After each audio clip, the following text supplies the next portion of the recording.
As of right now, we have, 108 counties have certified their results, and the margin, and as you understand, when we get closer to these certifications and the counties do the reconciliations, they find those 1Z, 2Z votes that are still out there. So yesterday, when Secretary Raffensperger was out here, the total difference was 14,111.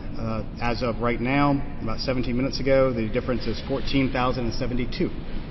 So, as you all know, he announced yesterday that we will be doing a risk-limiting audit, which is the next step in the legal process that is outlined on this. And as I've said since Tuesday night and Wednesday, that this is all about process, and following the law as written. Now, risk-limiting audit is something that maybe 12 people on the planet can explain in a way that actually might make sense and that everybody can understand it. It's one of those scientific things where you can use math to get to a confidence level that the outcome of the election is correct as measured through the system that is built out to get the votes in. In this particular case, the decision was made to do the presidential election. The press, and many times, has mischaracterized the rationale behind this as caving to Trump and their campaign. There's nothing to be further from the truth.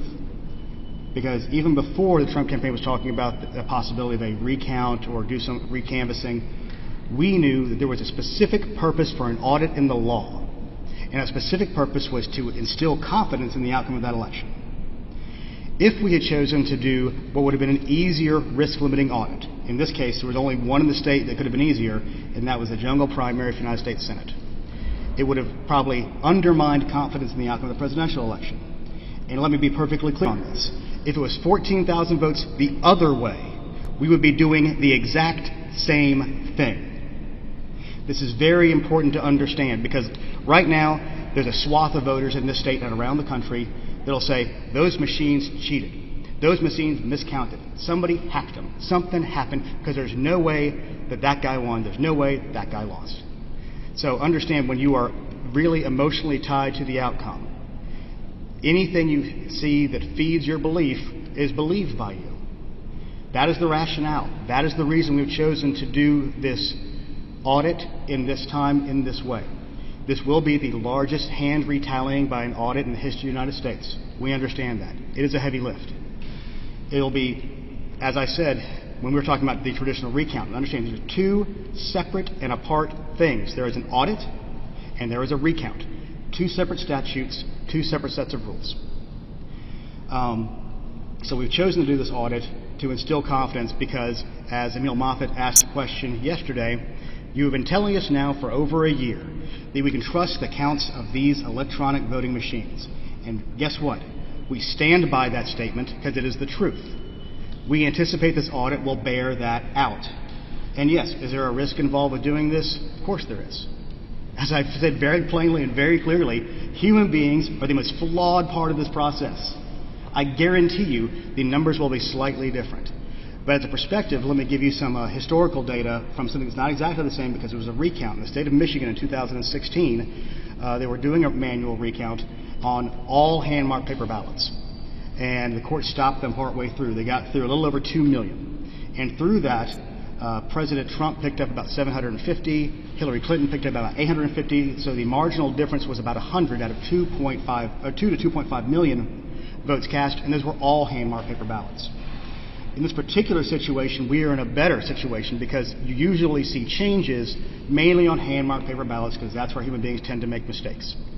And in this case, it's only about 25% of our votes, about 1.3 million. So we anticipate there will be some changes. This will also be a logistical issue for especially large counties. So we have hired some outside groups to help with the logistics side, and another outside group which has really designed the procedures and processes we're going to use and given out the instructions, which either, if they're going out either right this minute or they went out earlier. We had our first training call with the counties this morning at 11 a.m. I believe it was about an hour and a half. It went well. Counties have a very good understanding of this, and let's give some of the other outside rules around this. They are to begin tomorrow morning at 9 a.m. and they are to end at midnight on Wednesday the 18th. So it's all the way through Wednesday at midnight, not midnight Wednesday morning, midnight of going from Wednesday to Thursday. So they have that amount of time. We have figured out the amount of the amount of auditing teams they need, and these will be auditors. and I know there'll be questions about this. If you want to be an auditor, you must be a state of Georgia resident, and then you have to contact the county. If you want to be an observer, you can contact either your local party if they are organized, and if there is no local organized party in your county, you can contact your state party to be an observer.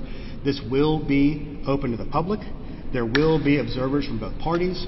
And one other key distinction, as the audit teams are going through the ballots and making their stacks, and they're going to do the thing where they do their stacks, and if there is a ballot they're looking at and they cannot discern the voter's intent, it will be handed to an adjudication team. They'll be made up of both Republicans and Democrats to make the decision as to what that voter's intent was.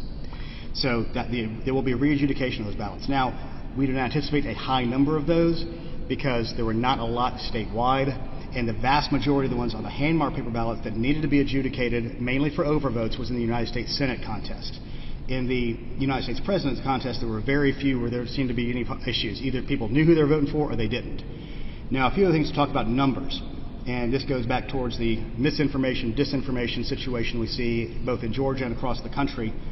There are about 24,000 people who just chose to skip the presidential race.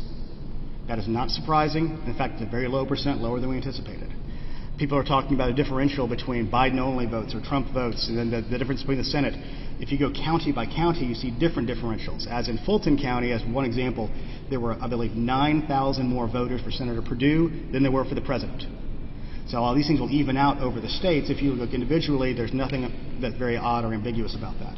Another thing that we've heard about before is there's 132,000 voters on the rolls from the National Change of Address. Federal law prohibits any mass list maintenance during an election year. So guess what? We know they're there. NCOA says that they're there, and there's nothing we can do because of federal law. And if some senators would go maybe look at this and help states clean their list, this could help to make that a process that could be a lot cleaner and a lot smoother. We have joined the Electronic Registration Information Center, which will allow us to do a little more consistent list cleaning to make sure that we have a clean voter list, because a clean voter list is the beginning of the bedrock of the foundation of trusting the final outcomes. I know that there's many other bits of misinformation out there talking about flipping votes and changing votes, and I'll say this again, the hammer and scorecard that I was quoting when I talked about this before, Chris Krebs, who is the director of the Cybersecurity and Infrastructure Security Agency under Homeland Security, hammer and scorecard, this is him talking, not Gabe talking, is nonsense and a hoax. So anybody's claiming that things are being flipped by a super secret computer developed by the CIA is just not speaking, well, is speaking nonsense, I guess. I will quote Chris on that one.